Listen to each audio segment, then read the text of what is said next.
Hello and welcome back to another episode of Charla Football. I'm your host, as always, Gerardo. Obviously, I got nobody with me, but we just saw the UEFA Super Cup, Atalanta versus Real Madrid. Atalanta, who obviously are the winners of the Europa League, stripping Bayer Leverkusen's undefeated streak back just a few months ago, I think in May, beating Bayer Leverkusen 3-0 in Dublin in a performance that everybody was talking about. And you just thought that they were going to ride with that because, this is their first official competition. They were somewhat successful in the preseason. But yeah, they are the underdog, obviously, no doubt.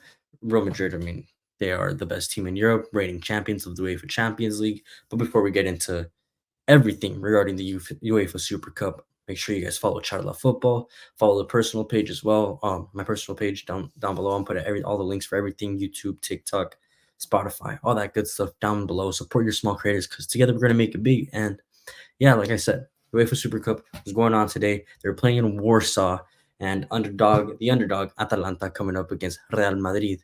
But let's talk about Atalanta real quick. They're missing some key players that were pretty influential in their campaign last season. One that sticks out to my mind was Scamacca.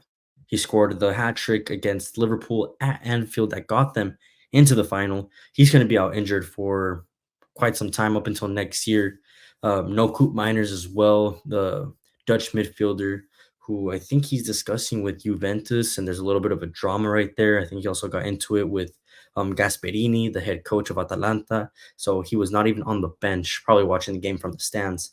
But they had Darun up in the midfield, Pasalic, the Croatian as well. Darun was the one that really stood out to me because I know they missed him in the first match against Bayer Leverkusen in the final of the Europa League. So they definitely missed a player like him as well, but he was able to recover, and now he's here playing the UEFA Super Cup. And we saw Real Madrid, some new faces as well. As we all know, Kylian Mbappe wearing that number 9, wearing the white, as we all know that he was going to be a part of this Madrid team at some point. So it was good to see him.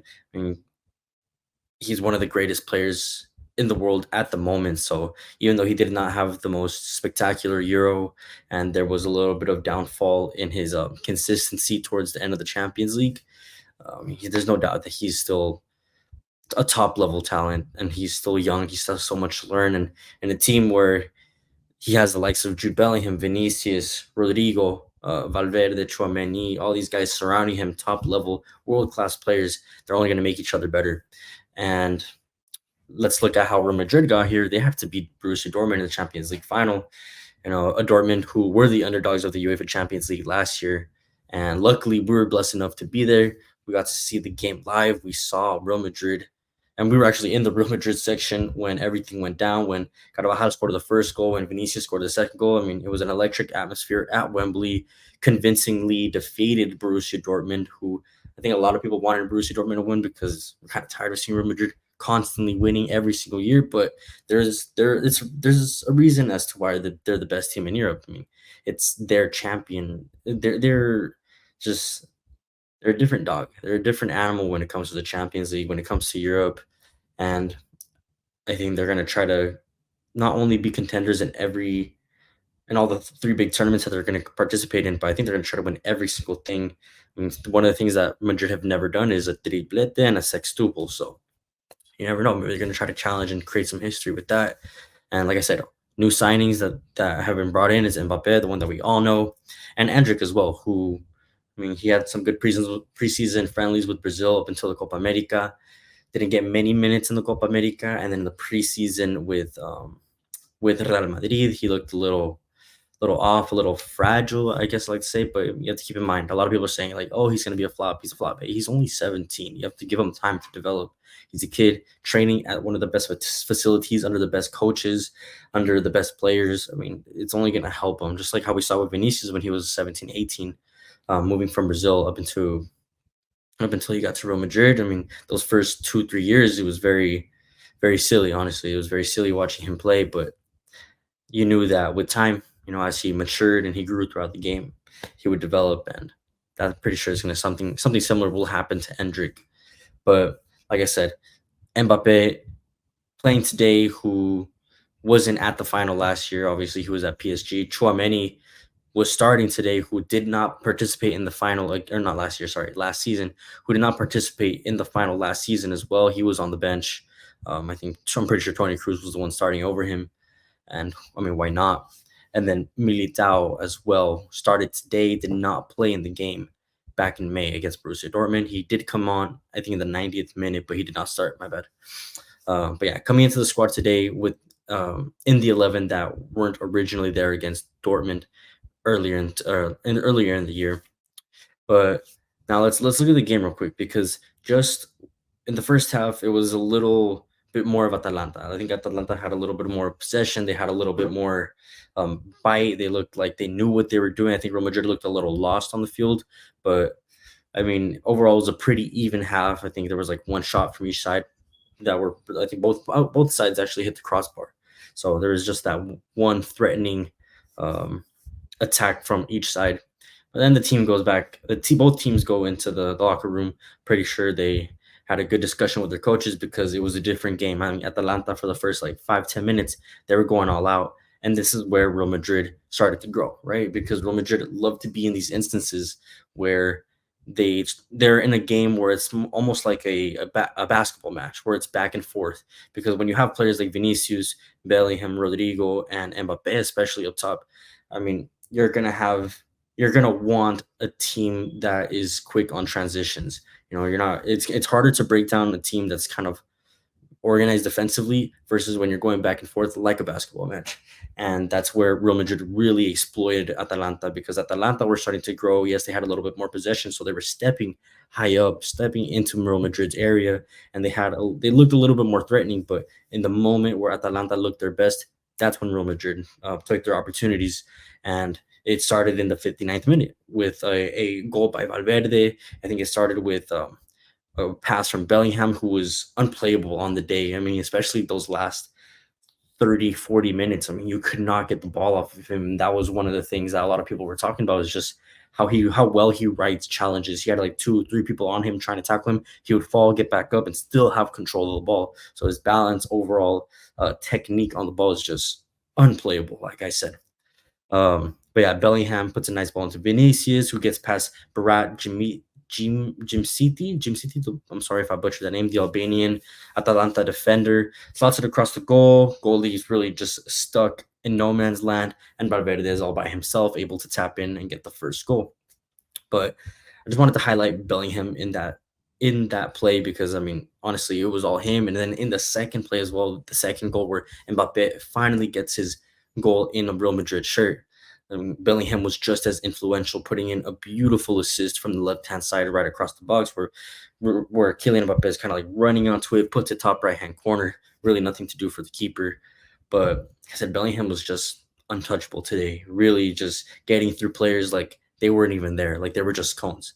So something that I wanted to discuss and I wanted to bring up is how these four will be interchanging throughout the season. I mean, the first half, it looked kind of complicated how they were moving a lot of the time, because they're all natural left wingers, specifically the front three of Rodrigo, Vinicius, and Mbappe. They are all on the left wing, or they tend to shift a little bit more to the left wing, leaving a lot of space on the right, where Carvajal would definitely take advantage. And we even saw that last season, because Rodrigo and Vinicius, just them two, naturally shift over to the left.